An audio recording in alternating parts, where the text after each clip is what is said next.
장관님 국감 때도 말씀드렸지만 저희 그 대전 대덕구의 신탄진 소위 구 철도 차량 정비단 인입선로가 전국의 주요 국도와 도심에서 평면 교체하는 데가 여기 딱 한 군데밖에 없습니다. 그래서 국토부에서도 기재부가 내년에 사업 반영 예산 반영만 시켜주면 추진하겠다라는 입장인 걸로 제가 전에 들었는데 이거 교통시설 특별회계 사업으로 꼭 좀 추진을 해주십사 하는 말씀드리고.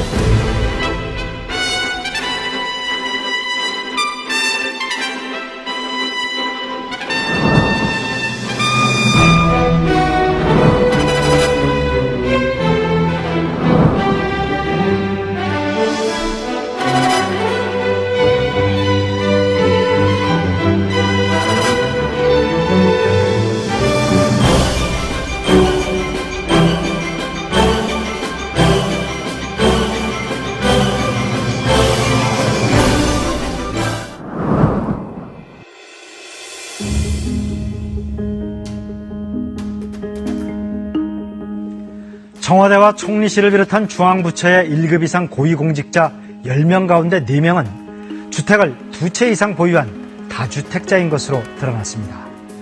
투기지구로 지정된 서울 강남 4구에 집을 갖고 있는 공직자도 30%에 육박했습니다.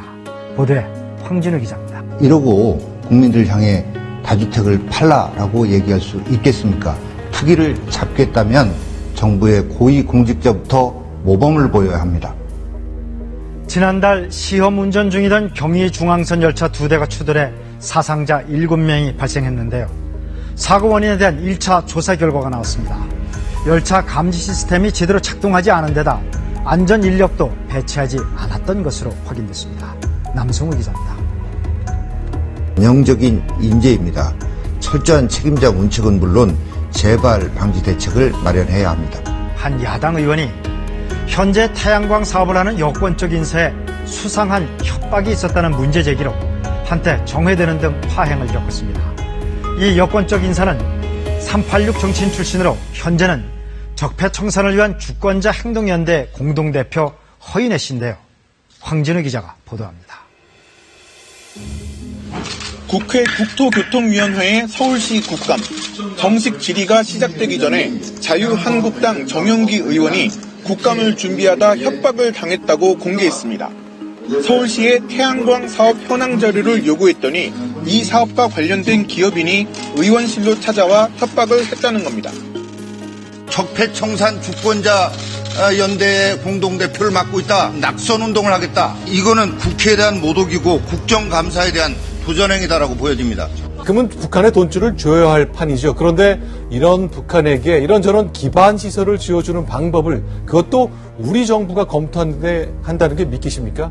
대신 그 대가로 석탄과 철광석을 받는다지만 명백한 유엔 제재 위반입니다. 노은지 기자가 단독 보도합니다. 대북 제재를 위한 국제 공조의 틀을 우리가 먼저 깬다는 점에서 내용적으로도 부적절하기 그지없습니다. 지방 국도를 달리다 보면 차선은 넓은데 도로는 텅 비어있을 때가 있는데요. 통행량을 엉터리로 예측해서 수조 원의 예산이 낭비되고 있다는 지적이 나왔습니다. 김기정 기자가 현장에 가봤습니다. 국토부는 정확한 수요 예측으로 적정 규모의 도로가 건설될 수 있도록 안전을 기해야 됩니다. 네, 정부는 대형 버스 화물차 사고를 막기 위해 첨단 안전 경고 장치를 의무화하고 수억 원의 예산을 들여서 보급을 했습니다.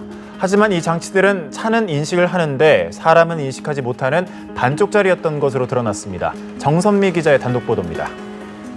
보행자의 생명을 보호하기 위해서는 자동차 첨단 안전 경보 장치에 차뿐만 아니라 사람 인식 기능도 탑재되어야 합니다.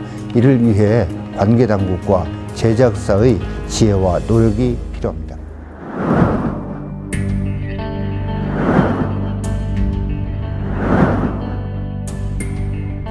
문건대로 했다고 해서 김재철 사장을 구속한다고 하면 문건대로 하고 있는 이효성 위원장도 구속해야 된다고 생각하고, 문건을 만든 국정원을 수사한다고 하면 문건을 만든 민주당도 수사해야 되는 것 아니겠습니까? 김장겸 사장과 고대영 사장만 몰아내면 공정방송, 공정한 공영방송이 과연 만들어진단 말입니까?